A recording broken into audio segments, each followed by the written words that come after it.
Hello, everyone, and welcome to TDWI's webinar program. Thanks for joining us today. I'm Linda Briggs. I'm an editor here at TDWI, and I'll be your moderator.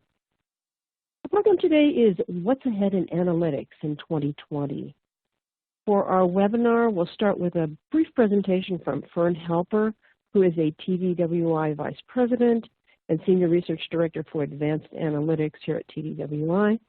Fern is then going to lead a discussion with our two panelists who are joining her today, Bhupesh Malhotra with Wyn Enterprise by Grape City, and Jason Young with SAP. Also, thank you to our sponsors today, Grape City and SAP. Before I turn the stage over to Fern and get started, let's go over just a few background items. First of all, today's webinar will be about an hour long. At the end of the panel discussion, we're going to throw things open for a question and answer period with the audience. So if at any time during either presentation you have a question for one of our speakers, just use the Ask a Question area there on your console, type in your question and send it over. If you have any technical difficulties during the webinar, there is a help area there below your slide window. You can click on that. If you're a Twitter user and you'd like to discuss this webinar on Twitter with fellow attendees, please include the hashtag TDWI in your tweets. Finally, for a copy of today's presentation, there's a line to download a PDF immediately. They're on your console. In addition, as always, we're recording today's webinar, and we will be emailing each of you a link to the archive. So you can view the presentation again yourselves, or please feel free to pass that link along to colleagues who may not have been able to make it today. Okay, once again, our program today is What's Ahead in Analytics 2020. Our first speaker is Fern Halper, who is a TDWI Vice President and Senior Director of TDWI Research for Advanced Analytics. Well known in the analytics community, Fern has published hundreds of articles, research reports, speeches, and webinars on data mining and information technology over the past 20 years. She's also co-author of several dummies books on cloud computing, the hybrid cloud, and big data. Fern focuses on advanced analytics, including predictive analytics, social media analysis, text analytics, cloud computing, and big data analytics approaches. She's been a partner at industry analyst firm Hurwitz & Associates and a lead analyst for Bell Labs. Her PhD is from Texas A&M University. Joining Fern today on our panel, we have Bhupesh Malhotra, who is a product manager for Grape City's BI-focused products. Bhupesh loves to tell the story behind data through data visualization techniques. He likes to hear from customers and talk about their experiences with reporting and analytics. When he isn't thinking about data, he spends time with his family and enjoys traveling to new places with them. Joining Bhupesh on the panel, we have Jason Young. Jason is the Vice President of SAP's Platform and Technologies Center of Excellence practice. In this role, he leads a team of subject matter experts that work to evangelize, build demand, create innovative plays, and drive customer success for SAP's portfolio of data and analytics solutions. He's passionate about all things data and analytics, and is constantly pushing the technology boundaries to build innovative, value-based solutions to solve complex customer challenges. So welcome to both of our panelists, and Fern, I'm going to turn things over to you here. Great. Thanks, Linda. Hi, everyone, and thanks for joining us on this webinar today about trends in analytics for 2020. We know you're busy, and we really appreciate you taking the time to be with us. So I love talking about trends, and today I get to do that, and I also get to host a panel discussion with two other experts on the topic. So I'm excited about this webinar. This is what we're going to do. First, I'm going to talk about some of the trends that I'm seeing as important in analytics for 2020. And then after that, we'll have a panel discussion with Bhupesh and Jason on some topics. I'll be asking them some questions. And then we're going to open up the floor for your all questions, and we hope to get a lot of those. So these are 5 trends that I'm seeing, and what I'm going to do is I'm going to drill down into each of them briefly during my portion of the webinar. But at a high level, the first one is that we're seeing that self-service analytics is still a top priority among organizations that we survey. So going into 2020, I think it's still going to be a high priority. And I also think that data literacy associated with self-service is going to take center stage, and I'll talk more about that. And second, and I don't think this is a surprise to anyone, is that machine learning is going to continue to gain steam. But I see that in 2020, there's going to be a wake-up call in terms of putting models into production and the need for groups like DataOps. And I'll talk about that along with the reckoning that I also think is coming around upskilling business analysts. And third, I think there's going to be more focus on text data and text analytics and NLP in 2020. I'm seeing a tipping point there that I'll talk about.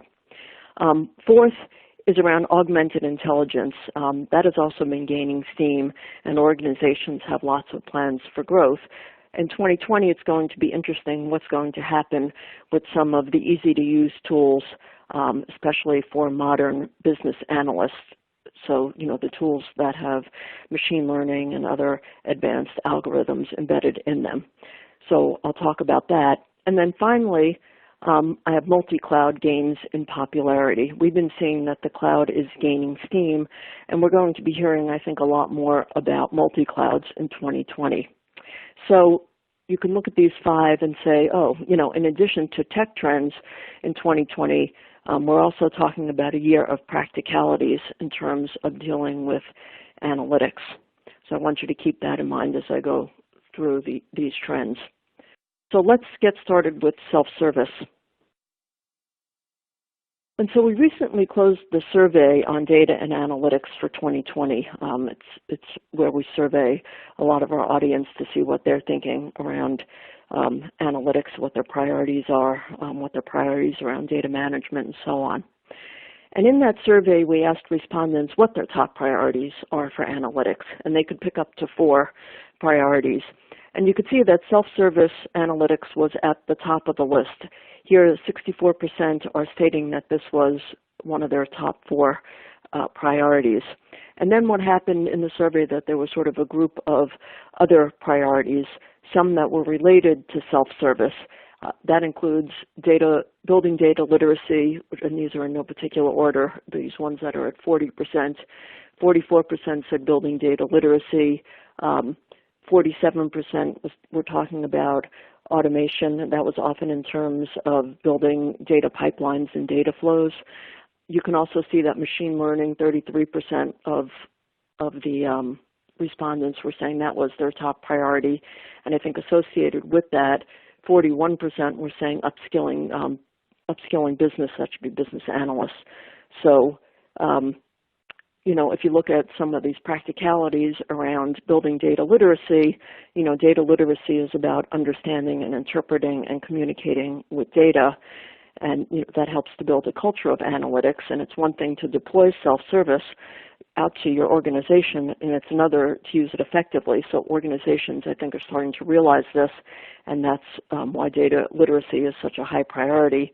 Likewise, there's a lot of talk around machine learning and how to get the skills for machine learning, which is why upskilling business analysts is also a top priority. So self-service still, sort of leading the way there, and it will continue to do so into 2020. But let's also look at machine learning, which continues to gain momentum, and especially as some of these new roles are going to be emerging with that. So we've been seeing in our surveys that demand for machine learning is continuing to increase. So when we ask respondents what use cases dominate when they think about AI and advanced analytics in their organization, here's a chart from 2019. This is a different survey from the first one that I showed you. You could see that, building predictive models using tools like machine learning, that one leads the pack with 85% of respondents citing that. And it beat out many of these other advanced analytics use cases by almost a margin of 2 to 1 in some cases. So machine learning isn't going anywhere. And in fact, in the survey I just mentioned, our closeout survey for 2019 going into 2020, the vast majority are saying that demand is increasing for machine learning. So machine learning is going to continue to rule in 2020. But the important thing, I think, is that if organizations are building models and putting them into production, it's just not about the data scientists. So in 2019 and in 2018, a lot of the attention was on getting data scientists and getting them to help to help build out these models and how they were a scarce resource and so on. So it's not just about the data scientist. I'd argue that some of the roles on the back end of the model building and machine learning process are just as important or more important than that of the data scientist. So these roles include people like the data engineer, or a group that might be called DevOps or DataOps or Model Ops, and those are the people who deal with all the nuts and bolts of putting models into production. So this group is hugely important. I mean, they're dealing with testing models and registering models, putting them into production, monitoring the models, and so on. And when I talk to organizations about their DevOps team or DataOps team, and there's not a lot of organizations that have these teams in place yet. I'd say it's less than 20% of those organizations that are actually using machine learning. But they say that their team is skilled in some of the newer open source technologies, such as Python and Spark. You know, they understand the output of models being built using commercial tools too. They're skilled in Java and standards. They may know how to put models into containers, you know, APIs. They're a pretty technical bunch. And right now, most organizations using machine learning have less than 5, what I would say, important models in production. So like 5 models that are chugging along sort of in production. That's what we see. But as this number builds, organizations will realize that the data scientist alone can't fill that role. So 2020 is going to be the start, I think, of this reckoning. You know, in fact, as I said, we already see many organizations saying that they're going to need to do this. So look for 2020 to, you know, still continue with the machine learning, but, you know, also thinking about organizations are going to start thinking practically about not just about building data literacy, but also putting teams in place on the back end to be dealing, you know, with these models, especially as they get more of them. And then on the technology side, it's not just about machine learning. I think what we're also seeing is that not newer technologies, but other technologies like natural language processing are going to continue to gain steam. So NLP, natural language processing, is about systems that can read and analyze and understand human language, and the goal is to have human language interaction. And many of these NLP systems rely on machine learning, although there are other approaches. And a popular example is text analytics to extract things like entities, which are people, places, and things, or sentiments, positive, negative, neutral, from text data. And NLP also includes things like speech recognition and natural language understanding and natural language generation. And what we see, especially obviously among those that are already using more advanced technologies like machine learning, is that NLP is also a popular use case. So this survey comes from this 2019 survey that we did, and in it we asked, what kinds of technologies do you currently use? And you could see that, yeah, machine learning's up there, but NLP is right after it, with 64% of those organizations already using AI, quote-unquote, technologies. They were already using some kind of NLP.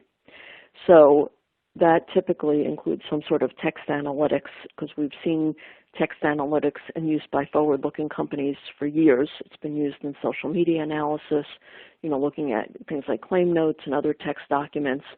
It's either analyzed, that text is either analyzed separately, maybe to classify, you know, a document, or the text itself is being extracted using text analytics in terms of entities and concepts and whatnot, and then that's used as input to machine learning models. That can actually help to make the machine learning models even better. But, you know, there are other popular use cases that we're seeing, and that includes things like chatbots. And so, for example, in this group that's already using NLP, one of the top use cases there was developing chatbots for customer service. So we expect that momentum to build in 2020. And I think that vendors are going to also continue to push augmented intelligence to make analytics easier and as part of an automation strategy. So as I mentioned, augmented intelligence is when machine learning or other advanced algorithms are embedded into analytics apps to make them, you know, quote unquote, smarter. And, you know, we're seeing this actually happen across the entire analytics lifecycle. So we're seeing that there's sort of automation of different activities using augmented intelligence tools across this life cycle. So this slide shows this analytics life cycle, and it starts with defining the question and data understanding and data preparation and analytics deployment and analytics management and monitoring. And we're seeing that there's a whole bunch of different tools that are becoming popular around this whole analytics life cycle. So there's tools for automatically identifying problems in data. There's tools for automatically matching data fields, for automatically transforming data for analysis, for automated suggestions, for visualizations, for automatically building models and automatically generating alerts when models start to decay. So this is a growth area. And in this chart here, we're talking about three types of augmented intelligence. Auto data quality, where tools that embed machine learning algorithms into software for data preparation, looking at data quality and identifying problems with data. Augmented Insights, where tools that can actually derive insights from data and present these insights to the end user. Typically, that end user would be a business analyst or a business user.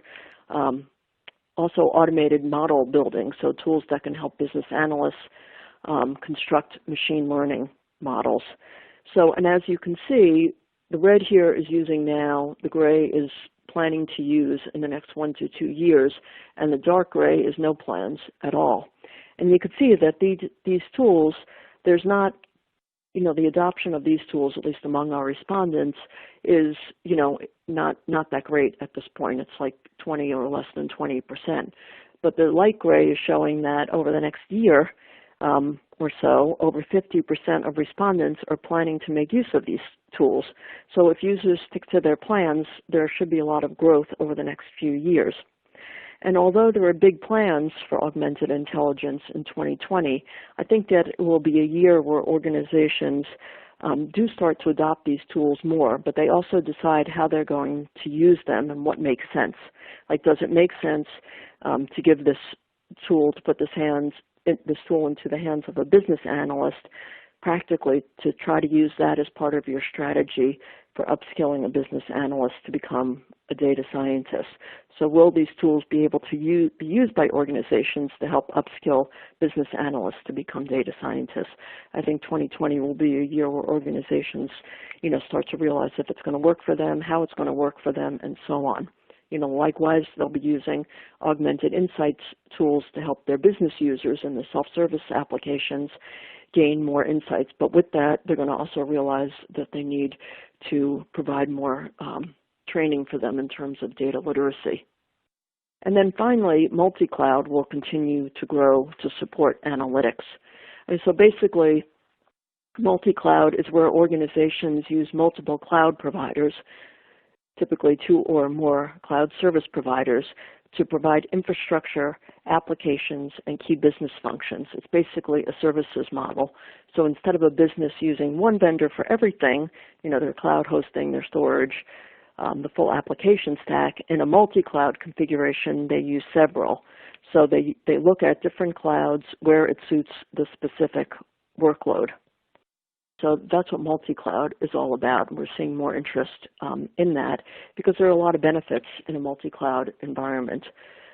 One of the top ones we see organizations cite is that they like the fact that they can get more features and services and take advantage of sort of the best features and services of each cloud provider. So say in the analytics realm, it might be that, an organization uses one cloud service provider for building a machine learning model to train the actual model, and that's used with one vendor because they like their tools. But then maybe they bring the results over to another cloud provider who's their primary cloud provider to build and deploy a real-time application as an example. Other benefits cited around multi-cloud include things like risk reduction and no vendor lock-in. Organizations like the fact that they think that it can help them to avoid vendor lock-in, it can help with compliance and security, and so on. So I think that, we're going to hear more about multi-cloud in 2020. Right now, it looks like a big growth area. We'll see what happens. So if you're interested in learning more about what our predictions are, you can look. I think we'll be having an article from all of our analysts at TDWI coming into our Upside publication soon. And then tomorrow also Philip Russum's going to be presenting his trends webinar on data management. So look to that. We'll have some of the same sponsors there also. So what we want to do now, I hope that gives you, I ran through it pretty fast, but I hope that gives you some idea of some of the trends that I see coming. But now I want to turn to Bhupesh and Jason and ask them some questions about what they see happening. So here we are again, Fern, Jason, and Bhupesh. And let me ask Jason this question first. So I talked about my 5 trends.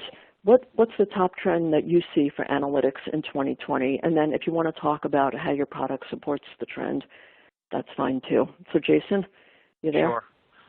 Yeah, thanks, Fern. I guess to me, a consistent theme that I hear in almost every meeting I'm in is the idea of end user empowerment or business user empowerment. And if I was to put a buzzword on it, I think they use the word self-service, but I think what they really mean in today's language is probably augmented analytics or maybe more augmented insights, to put your terminology on. And I feel like the business has always been searching for this for the past 20 years. And so you could argue kind of like almost like in the old days, when somebody asked you about self-service, they would say they had prompted an ad hoc report. So you had questions, you ran a report, selected filters, and if you wanted to look at it different ways, you exported to Excel. I feel like probably 10 years ago when people started asking the question around self-service or augmented insights, a lot of times they felt these visualization solutions addressed it. Because, you had questions, you created visuals very quickly, and to them that was self-service. But the challenge inevitably is every time they had new questions, they created new visuals. And so now today, I think spot on to your point, Fern, is I feel like with augmented analytics or augmented insights, to me that's another form of self-service where I feel these business users want to leverage things like advanced technologies to really get automated insights from their data instead of creating reports and visuals each time. And so I feel like almost like the definition of self-service is kind of like it's changing as the technology is getting much more advanced. And so what I like about these conversations, especially around the augmented aspect of it, is it puts the users first. So it takes a lot of the manual steps away from them so they can focus more on insights. They can focus more about getting insights into the data and much less time on data wrangling or creating new reports or creating new visuals. And so lastly, I think some of the product trends that we're seeing at SAP that's supporting this, end user empowerment, if you will, is we're trying to bake all of this into all of our solutions. So we have one solution called SP Analyst Cloud, and this provides all analytics capabilities, so like BI, predictive, and planning. It combines all those things into a single unified cloud experience. So what it allows people to do is allows them to get a dashboard. They can do some data discovery, create some new visualizations. They can then take new data sets, leverage augmented insights. And then what's interesting is all the results of that, they can write it back into a plan, whether it's a financial plan or operational plan. We also have kind of data and data management solutions that allow you to kind of prep, store, govern, and manage all the data here, because without proper data, analytics becomes almost like garbage in, garbage out. And then probably the most interesting thing for our customers is we're taking all these data and these analytics capabilities and we're embedding them into all of our core applications. So whether you're using our ERP systems, Concur, Ariba, SuccessFactors, Hybris, any of those systems, they're getting the advantage of having the best-in-class analytics and data within it so they can drive more decisions directly with context of what they're doing. So at a high level, that's kind of some of the things we're seeing. I'm not sure if that answers kind of what you're getting at. Oh yeah, definitely. So that's interesting. So it seems, that your customers are very interested in augmented intelligence, which goes along with, what we're seeing sort of also. And then B, it's interesting that, all of that's sort of being embedded into your applications also. So it's not just sort of the 3 areas I was talking about, but it's also sort of going beyond that into other applications as well.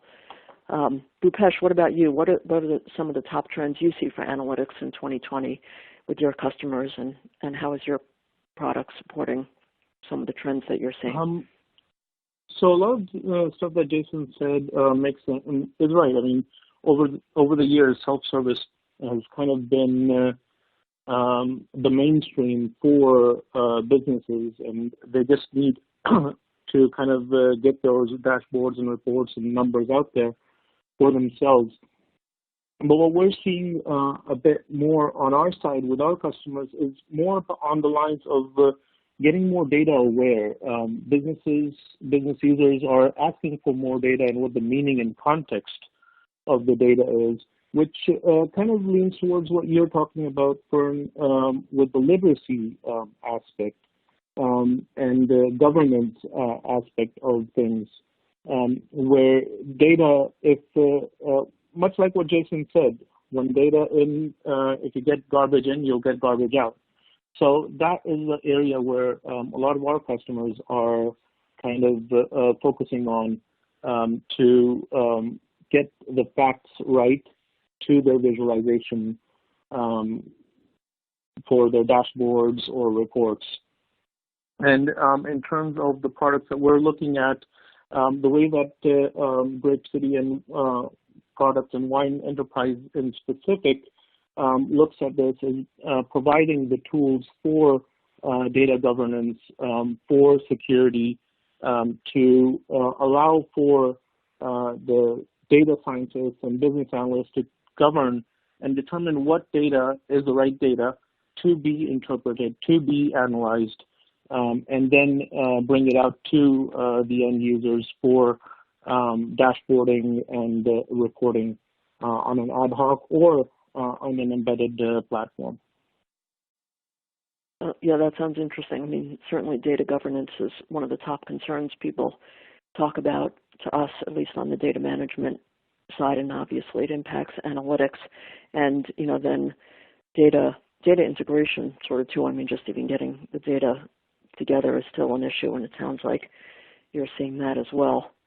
What about the new data and analytics roles? I talked about DataOps or model ops or and so on, but do you see any other roles coming for 2020 and beyond? Jason, I'll start with you again and then go to Bhupesh. Yeah, sure. I mean, so to touch on one of Bhupesh's things, so I agree, maybe it's a role, but the idea of data literacy, I think that's more of a skill set, but as organizations are getting more and more data and they're asking people to make more sense of data, I'm definitely seeing the data literacy as being a strong skill set.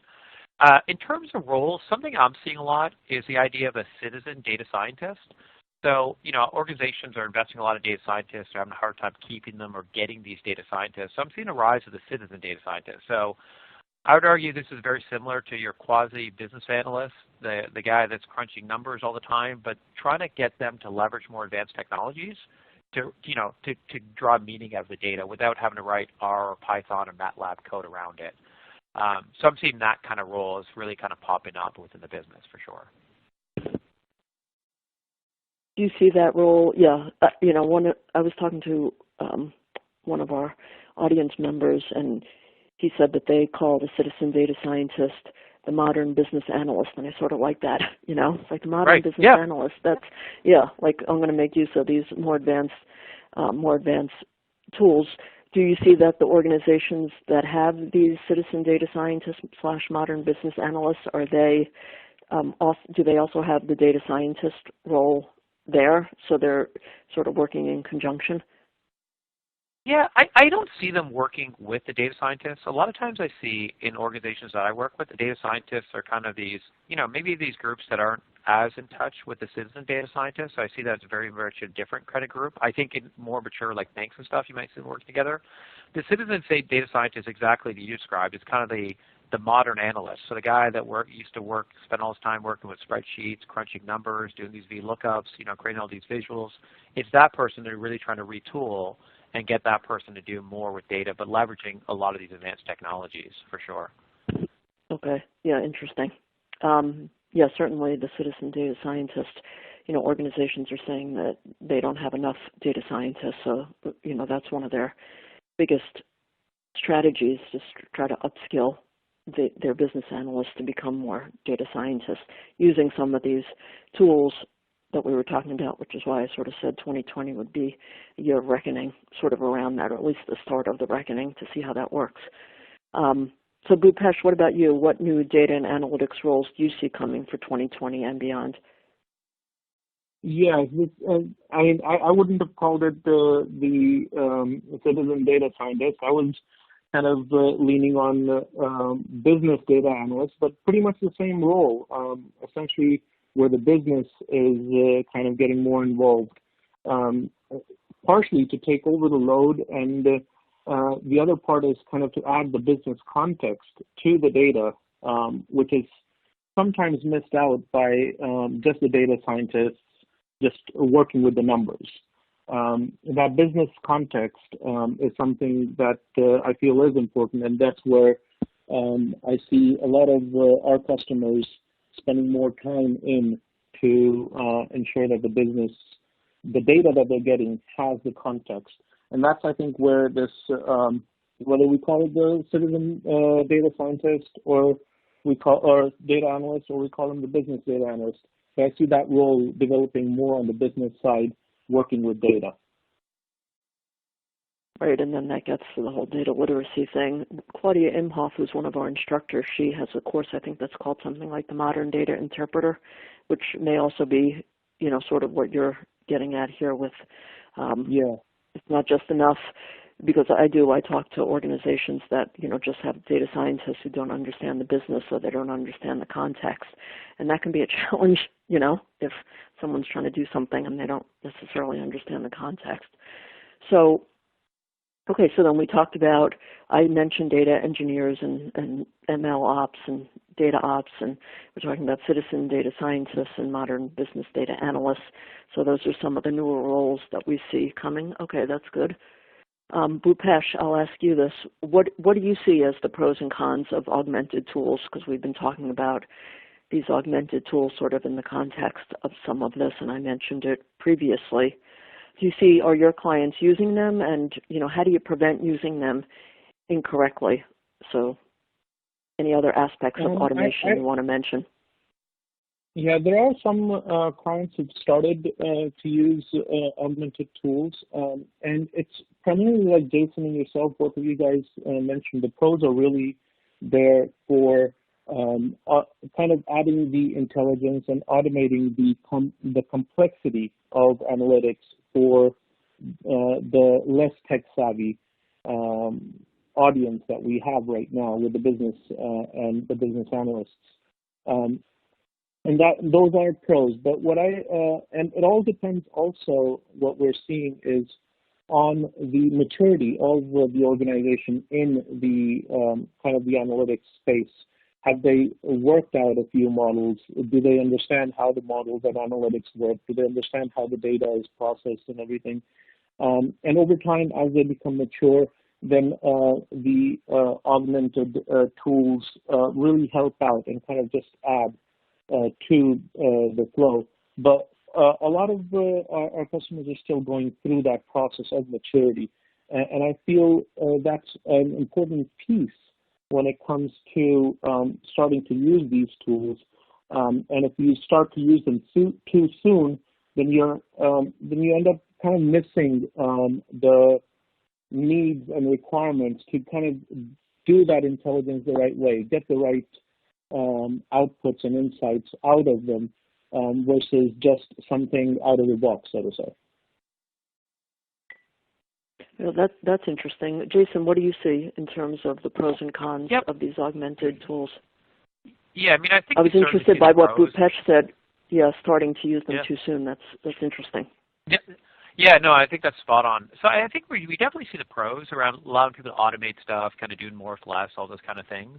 I think certainly the challenge that I've seen a lot, back to maybe using it too soon, one is, does your data support augmented analytics? And I see a lot of times people, they don't have clean data, it's not trusted, it might not be structured or maintained in any way. But more often than not, I see a lot of times people might use aggregate data. And so it's great that they're showing all these kind of neat capabilities, but if the data is not governed, it's not well maintained, it's not trusted, it almost becomes very irrelevant to kind of the things that you're getting insights from. And I think the harder part is if you don't have that citizen data scientist or the data literate person, a lot of times they're making decisions off, data is not conducive for any kind of machine learning. So that's kind of the thing is the first question I often start asking them, do you have data that really supports this? And do you have people that can interpret the results of these things? Yeah, that's very important. You know, it's interesting because in that survey that we just put out, it looked like those organizations that were more mature were more likely to be using, you know, these augmented tools, which based on what you guys are saying, you know, sort of makes sense because if they have, you know, they have their data already in place, you know, to support all of that, you know, then they can start to use it. And, you know, they're going to need people. We always advise if you're going to use these tools, you know, then you still need to train your organization on how to interpret what they're seeing. So to your point, Jason, they don't make any mistakes. Yeah. So there's lots of pros to be had. Yeah, one also thing I would also jump in and say is a lot of times people in a rush sometimes to invest in technologies, but without a proper use case around what they're trying to solve. So with the augmented stuff, you're just seeing a huge, you know, market flux on this stuff. But a lot of times when you talk to customers, they don't have strong use cases around it. So sometimes they bring technologies in a little too soon. Yeah, that's. I agree. I mean, it's not a like I keep on telling my customers as well in conversations. This is not a technology project. It's more of a business need. It's a business project where you need to get the insights. The technology is a means to the end. Yeah, exactly. And that is, you know, when we talk to our customers, that is their number one sort of insight into success, you know, about having the strong use case. So it makes sense, like why buy, you know, you shouldn't necessarily just get the augmented tools just to have it. Although I will say that, you know, we see that companies do get a lot of benefit from some of these augmented data quality tools and that sort of thing on the data preparation side because it is such a, you know, a big hassle also. So let's talk about data governance also because I didn't get a chance to talk about it and I wanted to hear your opinions. And I mentioned that data governance is often cited as an area for improvement. So, Bhupesh, what should organizations be considering as they move into 2020, do you think, around data governance? I think the biggest piece of data governance, there's multiple pieces. One is kind of the lineage and where the data came from. What are the facts in the data and governing those? So it's not only a matter of securing the data and making sure the right people get the right type of data and it doesn't get into the wrong hands, which is kind of where GDPR and CCPA come in, but it's also about whether the data that we're getting is the correct data. Is it accurate? Is it factual? Is it data that we can actually use for insights, for the relevant insights that we want within the context of the business? So I think those are the areas in terms of quality, in terms of literacy that I think are going to be focused on in the next year to kind of add to the whole organization of committee-based governance.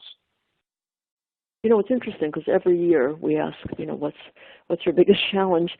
And every year organizations say that, you know, one of their biggest challenges is data governance. So I'm just curious, Bhupesh, I mean, do you see anything changing in your clients that's going to make 2020 sort of a better year than 2019? Is it just their awareness that they need to be doing more about this? I think some of the advancements on data governance around data cataloging and quality, and like you said, the auto DQ, the data quality cleansing and augmented tools for data quality management and all, those will help, I think, in a lot of this. And that's, I think, where we'll get more of the organizations kind of breaking the data governance piece up and focusing on the quality aspects and the cataloging aspects to kind of help with providing the data to the business analysts and our citizen data analysts to kind of work with the correct numbers and the factual data. Yeah, that makes sense. I mean, we see that the respondents to our surveys are very interested in data catalogs, and at our events, they're very interested in data catalogs. And they're also, I mean, aside from data lineage, which you mentioned, they're also, very, very interested in metadata management also. I mean, that seems to be a big area of interest. Again, it sort of comes in waves, I guess. Jason, how about you? What data governance, what do you think that organizations should be thinking about for data governance? Yeah, I mean, I guess a couple things. So, like, I always see data and analytics as kind of going hand in hand. And so, one slide I used to always show is that kind of iceberg slide, where analytics is the tip of the iceberg, but underneath data is a much bigger thing. And a lot of times I find, a lot of times clients like to separate analytics from data, but I always feel it's part of one conversation. And especially when IT groups go to the business, it should be one kind of conversation. I feel like without one, you can't have the other. So what I see a lot of different organizations doing that I think makes a lot of sense is these different center of excellences within the IT groups will have these extended people within the business that are part of the center of excellence. So for example, they might have a couple people within finance that are part of their group. And what belongs in that group is where they could start driving, what data are you using, where is the data coming from, is it governed, and they could start proliferating their message within those groups. And so what I find if they are working together with the business as part of that COE or part of that kind of business partners or technology partners, then it typically works really well. When they're siloed, that's typically where you'll see something starts off as a data warehouse or data governance that gets spun off to these different data marts that go into spreadsheets, and all of a sudden you're left with a very rogue kind of environment.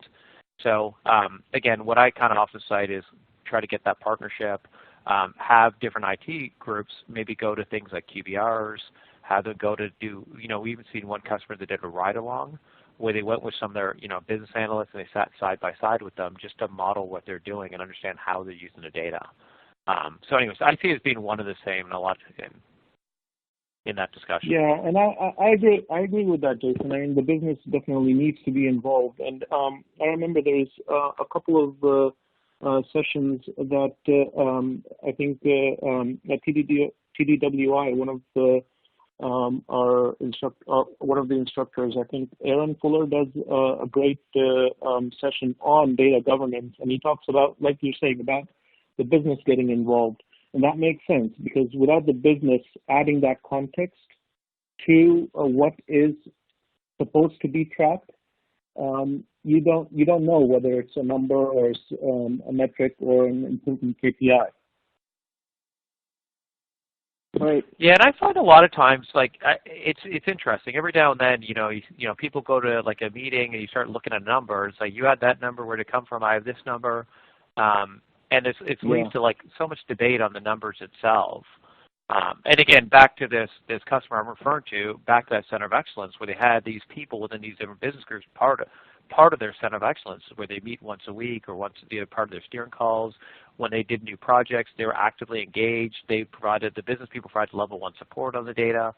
When it's like that, it just makes it so much more effective. When it's not like that, it leads to data getting exported or just constantly hopped around from spot to spot.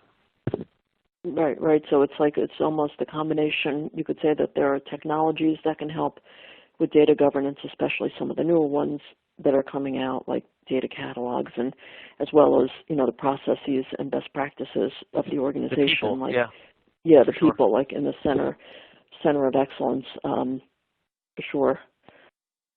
All right. Well, okay. That brings us to the last question for this panel, and then we'll open it up for audience Q&A. I talked about some multi-cloud, but how do you all see the cloud evolving in 2020? Jason, do you want to take that one first? Yeah, I mean, I guess what I see is, so I think most of the clients nowadays have a cloud-first kind of initiative where everything has to be cloud. I think where we used to see it is we'd see private cloud quite a bit. Now we're seeing, from a vendor perspective, software as a service is becoming a big thing where people just don't want to have to maintain software, hardware, and all those kind of things. But one kind of trend that I see that people can't go away from is the idea of hybrid. They want to go cloud first, but they have these older systems that are on-premise. They have a ton of data that's on-premise.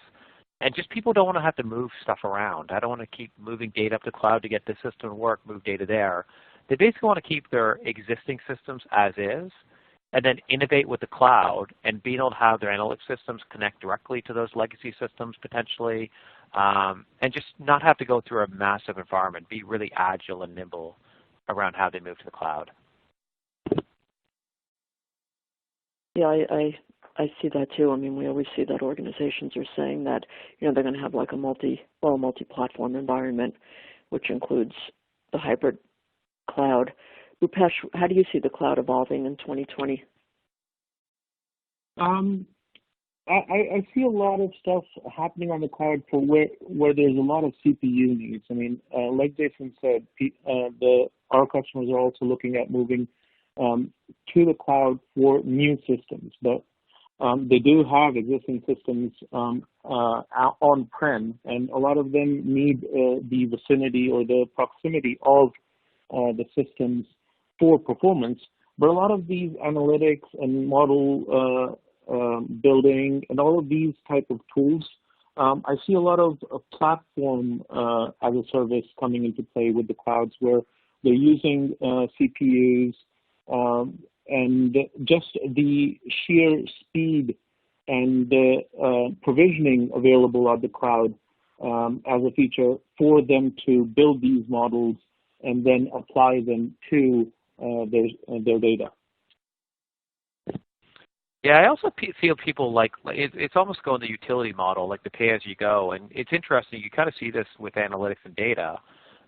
Instead of having these massive databases and things like this, I just kind of want to put a lot of data, and just whatever data I'm using, that's what I want to pay for. Or I want to start really small and slowly kind of grow that system. And then, as the thing gets better and more people are using it, then that's how I want to be able to pay for it. So, for sure. Yeah, I guess what we're seeing, in terms of the cloud evolving in 2020, if you think about it, when we ask people, is your data warehouse sufficient to do all the types of analytics that you need to do? Like the majority of them, I would say a minority of them say, no, our current data warehouse, a minority of them say our current data warehouse won't support, our future analytics, so that's why they're moving to these multi-hybrid environments, is to do more advanced analytics. So as they become more advanced, they're becoming, they're using more cloud resources. Some organizations, to your point, do have a cloud first sort of mentality for some of the newer stuff, but yeah, there's a big effort underway, and we see a lot of our audience, really interested in how they're migrating to the cloud. I think probably tomorrow in Philip's data management, what's ahead in 2020, there'll be more discussion about what's happening there, so I don't want to take the thunder away there. And I think now we had so many questions come in. Linda, I'm going to turn it back over to you, and we can start with some audience Q&A. Thank you both on the panel for answering my questions, and now Linda will ask some questions from the audience. So Linda, back over to you. Yeah, thanks, Fern. We do have a lot of audience questions. Let's start with one, and I'll go to you at least first, Fern, because you talked about the multi-cloud strategy in 2020. The question is, will the multi-cloud strategy for analytics, does that pose any data governance issues, any special data governance issues, or issues related to the user experience? Anything special there with multi-cloud as opposed to? Go ahead. Yeah, I will say that organizations, are, when they're talking about cloud, they're talking about data governance issues. That's why I think that we're seeing data governance as one of the top concerns that organizations have, because they're moving to the cloud, and data governance doesn't go away, right? Because you're in a cloud environment, and with the multi-cloud environment, now you're dealing with multiple clouds, so you have to deal with that, and there's issues also around sort of skills around that, to be not just data governance in general, but being able to sort of get at those cloud environments. I mean, there are some vendors out there that provide sort of single pane of glass views into these multi-cloud environments. But yeah, it will pose a data governance issue, just as any multi-platform does. Right. let me go to a question for our panel. Jason, I'll start with you. Someone is asking, can you give an example of a use case where machine learning is being used by a business? And how do we figure out what to use machine learning for, basically? Can you toss out a use case that you're seeing with a customer there, Jason? Yeah, I'm actually seeing a bunch of different questions around some of the augmented machine learning, citizen data scientists. So let me, I guess, group together a larger thought. So I guess I'd say for a lot of the citizen data scientists, the augmented analytics, I'd say a great use case are things that are not accurate versus precise, if you will. So a lot of times we see a lot of really good augmented analytics use cases for things like, let me cluster customers together by maybe a score, a target, or things like that, or let me look at a forecast that I could use to write back to a plan that I might use for financial planning purposes, or let me be able to classify different groups of products together. So those are a lot of times, I'd say, really good augmented analytics use cases. When you're looking at stuff like fraud or credit risk or things like customer churn, that has to be very precise and tied back to a process. That's where I'd see, a true data science, a true kind of R, Python algorithm's a much, much better use case for that. And that's where one of the questions are, the data scientists would argue augmented analytics tools are bad. I would say it kind of depends on the use case, if you will. So I'd say that's kind of one overarching topic. But I would say a lot of times some good use cases for augmented analytics, a lot of times we work with analysts and, what are you trying to do? Oh, I'm trying to improve my forecasting, or I have a bunch of customers, I want to classify them better. I have a bunch of different products, I want to figure out how to bucket them much better together. Those are some things I find just work with the analysts, naturally they kind of uncover themselves, if you will. I'm not sure if that answers the question. No, I think that's good. Bhupesh, do you want to weigh in on this use cases for machine learning? Well, I'm pretty much seeing similar stuff that Jason is. I mean, the more accurate machine learning is not really at the moment being used with the kind of the automated aspects. The more, the reconciliation and the ones which are more accurate, they're more manual driven with the data scientists, like you said. Yeah, thank you both. So we talked about the role of the citizen data scientist and a couple of different questions that Fern had for the panel. So this kind of loops around to something you've talked about, but to drill down some more, what auto machine learning tools are available, auto ML tools are available to citizen data scientists to help them with their jobs? Fern, you want to tackle that one first? Well, there's a lot of commercial auto ML tools that are available to citizen data scientists. All of the big vendors have them. There's a lot of, smaller companies that have them. I mean, basically, some of them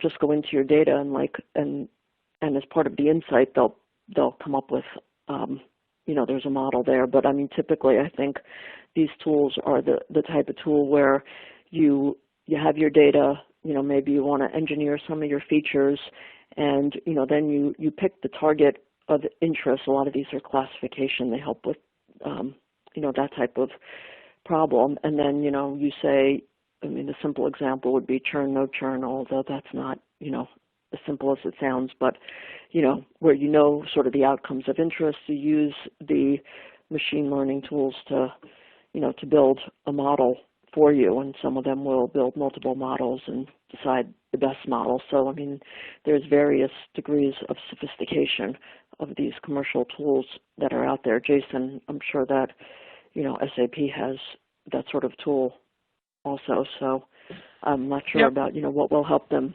get there. I mean, I do think that even if you're going to use these types of tools, that it's important that you understand, at least at a high level, you understand, the techniques, whether it's using a decision tree or a regression or, something more sophisticated than that, that you do have an understanding of the technique, at least at a high level, that you're able to look at the output, and be able to interpret the output. If some of the tools have a confusion matrix or something, you know what that actually means, if you're going to use that tool. Sorry, just had to get that in there.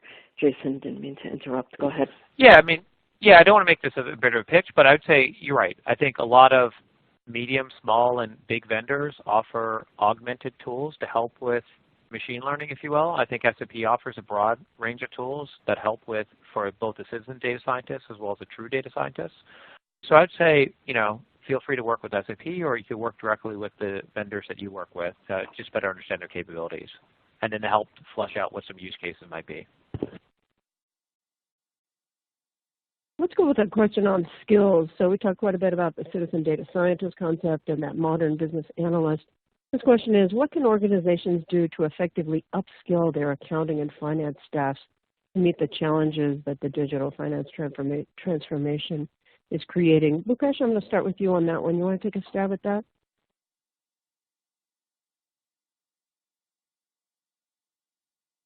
Bhupesh, we have you there. You're not on mute, are you? Oh, sorry.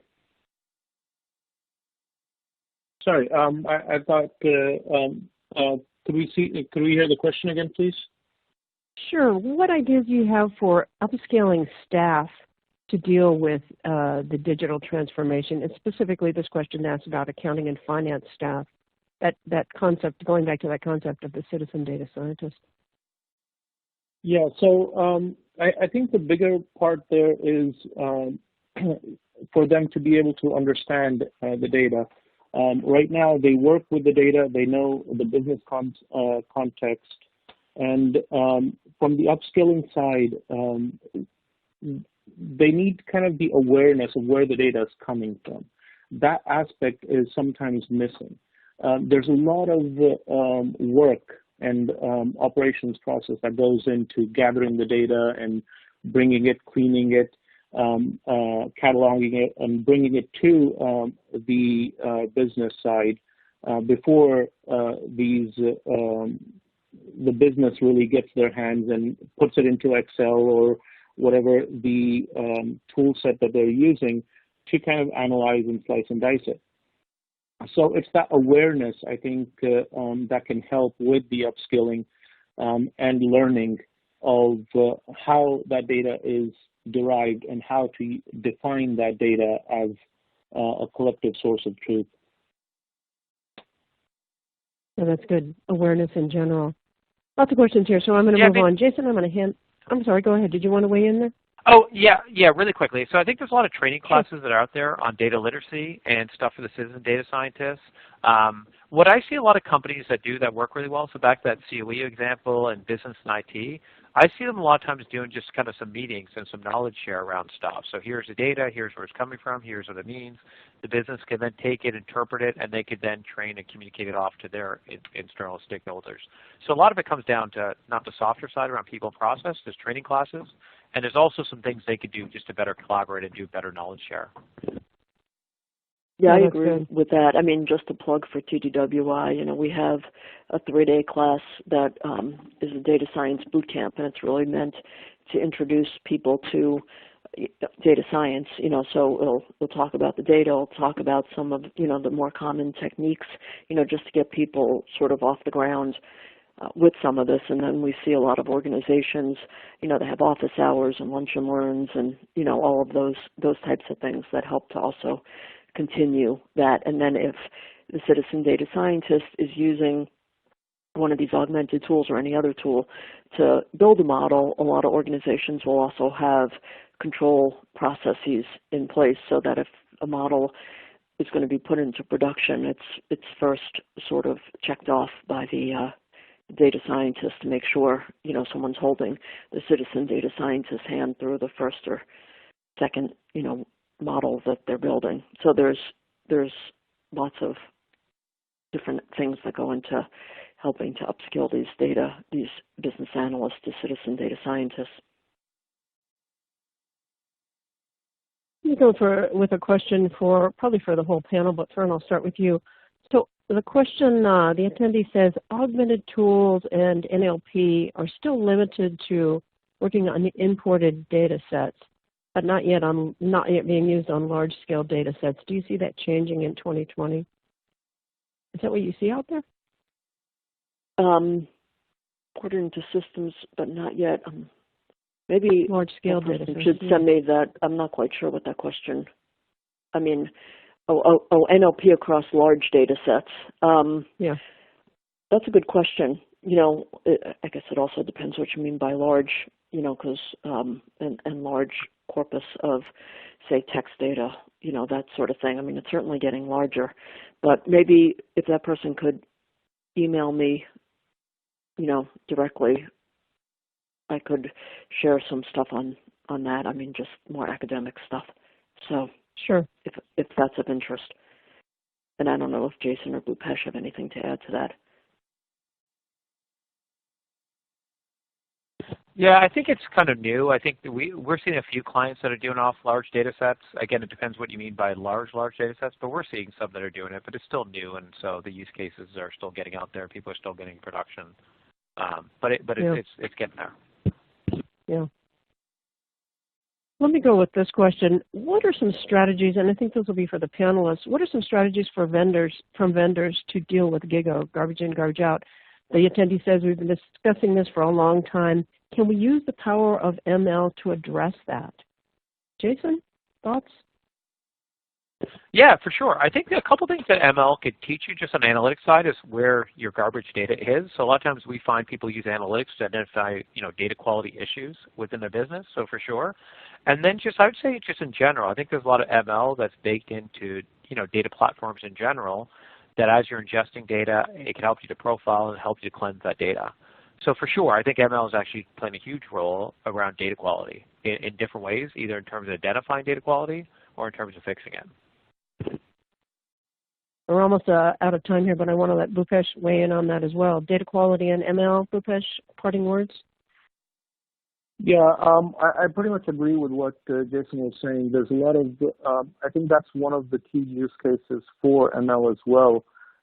It's something that has a good definitive start and a trackable and actionable end to the business case, to the requirement. So I think I've seen a lot of ML algorithms being in place for data quality and segmentation.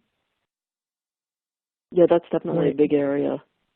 A big area. I have to just tell a funny story here that when I was at Bell Labs, and this was a long time ago, and we were just using some decision tree algorithms. I actually used a decision tree algorithm to find the problems in the data that we had. I mean, just looking at sort of the rules that were coming out, I could tell that there were issues, and I went back to the IT team and said, there's a lot of, you know, issues in there. And they said, how the hell did you, you know, how'd you find that? You know, so I, you know, say firsthand, you know, like, and the tools have only, obviously, I was just, you know, using whatever I had handy, but the tools are definitely trying to do similar sorts of things, the tools that are out there for that.